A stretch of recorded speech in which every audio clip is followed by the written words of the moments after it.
उसामा के खिलाफ operation, white house के अंदर क्या चल रहा था। उसामा के खिलाफ ऑपरेशन वाले दिन व्हाइट हाउस के अंदर की नई तस्वीरें सामने आ गईं। पहले कभी ना देखी गई तस्वीरों ने 1 मई 2011 के वाकयात ताजा कर दिए। तस्वीरों ने अलकायदा के सरबराह को मारने के ऑपरेशन के दौरान व्हाइट हाउस के माहौल को अक्सबंद किया।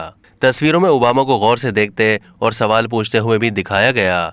जब ये बात सामने आई कि कार्रवाई कामयाब हो गई है तो गेट्स का हाथ हिलाते हुए उसकी तस्वीरें खींची गई। फिर वो साबिक सदूर जॉर्ज डब्ल्यू बुश और बिल क्लिंटन और दीगर आलमी रहनुमाओं को बताने के लिए कॉल करते हैं। इस दौरान ओबामा और उनकी टीम की तकरीर पर काम करने वाली तस्वीरें भी दिखाई गईं। ये तकरीर उन्होंने रात गए पेश करनी थी।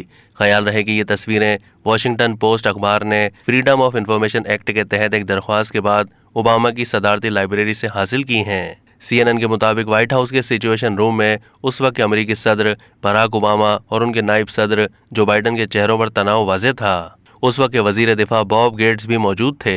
तस्वीरों में उस वक्त की वजीर खारजा हिलरी क्लिंटन और ओबामा के आला मुआविनीन को असल वक्त में बिन लादेन के खिलाफ कार्रवाई को देखते हुए भी दिखाया गया था। अब तक के लिए इतना ही। मजीद मालूमात के लिए डेली जंग के YouTube चैनल को सब्सक्राइब कीजिए।